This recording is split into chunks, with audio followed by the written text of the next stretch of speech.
Now on this day when I went down to the lake, it was slow. It was so slow that I didn't even bother to turn the camera on. I wouldn't run the camera at all. And I caught the first half dozen or so fish, and I didn't even have a bit of footage on it whatsoever. So finally I decided to turn the camera on, just take a chance. I was trolling down through here and trolling one rod, as I usually do. And I thought, well, why not go ahead and set out the second rod? So finally, I decided to go ahead and put out that second rod. About the time that I'm ready to let the line out on it, the first rod, the one that I'd set, my main rod. About the time I can get ready to set that second rod, wham! There goes the fish head on that first rod. And it's good fish. I'll take fish like this all day long. They're hybrids. They're a couple of pounders. They hit like a freight train. They bite like crazy.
Number 6. I don't know why I didn't turn the camera on, but I did. So I tied it at number 6. Let's go right back in through there again.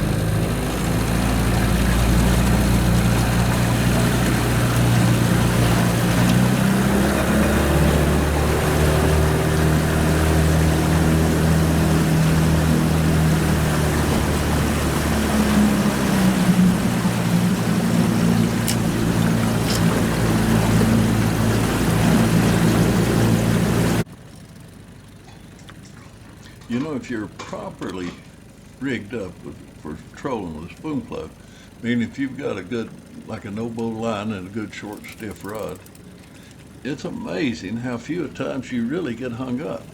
The spoon plug it'll plow up over stumps and through brush and across rocks and everything else. I mean, but you got to be rigged right. If you've got a little flimsy um, casting rig or something like that, and particularly something like a little light spinning, you're just going to lose spoon plugs for a pastime.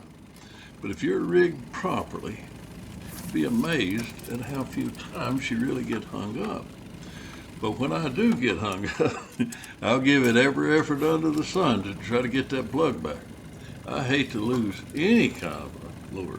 At today's prices anyway, I hate to lose any kind of lure, but especially the spoon plug.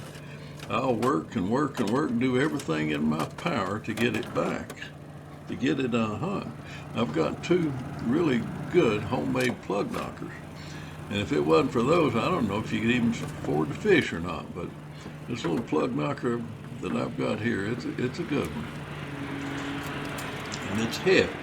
And it'll get down there in deep water and it'll really help knock them loose. But on this one was hung pretty tight. Most of the time you just drop it down and bang it, it'll knock it loose, but not this one. It was tight, so I had to work at it. But I did eventually manage to get it back. But it was not easy. If I got one of my pet spoon plugs down there in the bottom, hung up down there on that lake somewhere, you better believe I will not abandon it. I will not willingly abandon it. I mean, I'll just keep working and working and working until finally I get it back. Or the line phrase just wore it out, just running that plug knocker up and down the line till it finally wore the line into or broke it or something. But I'm not just going to give up. I'll keep working that plug knocker and working it and working it and working. And if that one don't get it, I've got another one that goes down, it's got hooks on it, big heavy hooks. Now I'll go down there and I'll try to snag on to whatever it is that's got my plug, and pull it up, or pull the plug itself up. But I've got a couple of really good plug knockers that work on different principles. And this one is basically just knock it loose. Right there. It finally came loose. So I'm breathing easy now. Got my spoon plug back.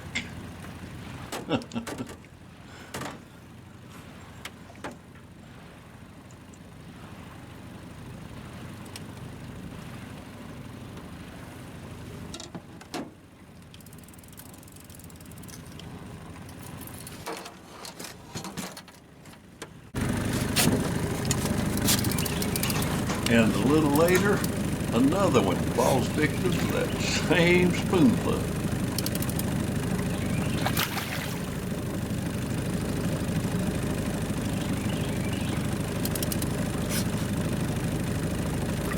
You never want to lose your spoon plug. Always do everything you can to get those rascals back. Not monsters, but good fish. This is fun.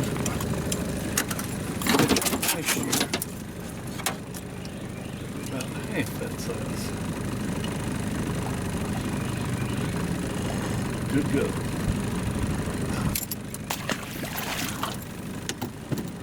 And that become about 10 foot deep.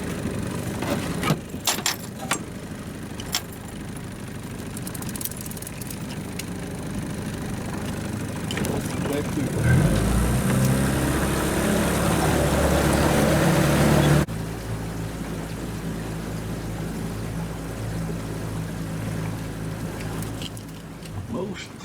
Most of the time, when you're trolling a spoon plug, if you do get hung up, just stop the forward motion of the boat, put it in reverse, and go straight back to the snag. You don't want to go looping around anywhere. You want to go straight back as you can, right straight back to that snag. Try to keep that line from getting wrapped around some other object. Just keep a good tight line and go straight back to the snag.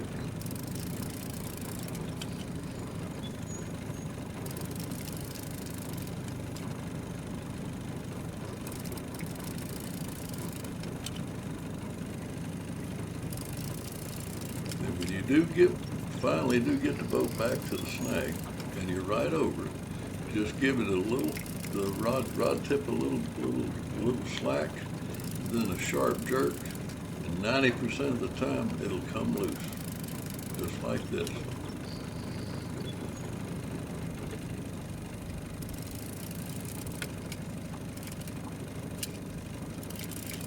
There you go. She's loose, and you're right back in business. That didn't take long, did it?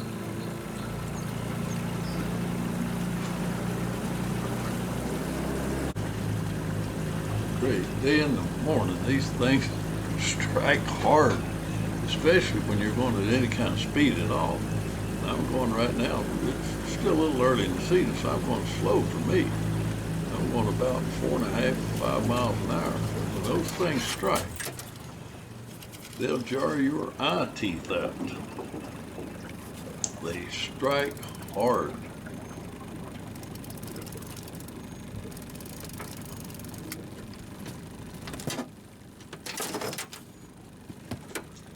Actually, as far as I'm concerned, I don't know of another fish in fresh water that strikes as hard as does the hybrid. They strike hard, they fight hard. You know something else? They eat good too.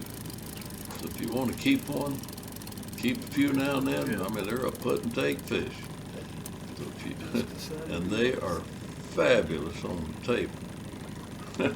Down there fishing one day, and I met a couple of guys that they said they've been trying to catch something that you could eat. They were crappie fishing. They were trying to catch something you could eat. They had no idea how good a hybrid was. If they catch a hybrid, they put it back.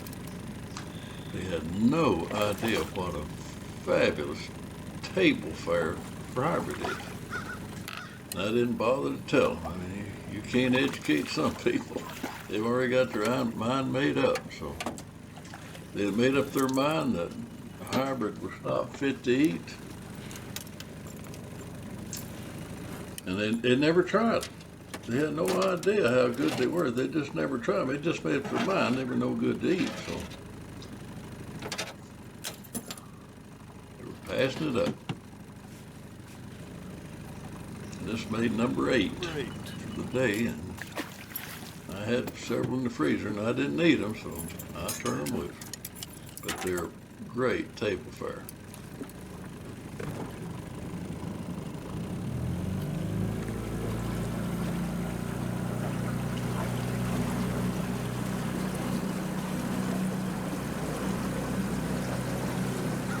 So all in all, it was a slow day. I only caught 8 fish. No, I caught 9. I only caught 9 fish all day. But they were good fish. This one here being the smallest. So it was a good day to be on the water. Like any day as far as that goes.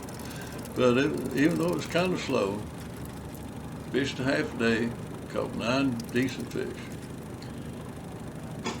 And you can rest assured I will be back. But right now, I think I'll just start working my way back toward the boat ramp, the loading ramp. I'm just going to enjoy fishing my way back to the ramp and then head to the house and get a little supper. We'll talk soon.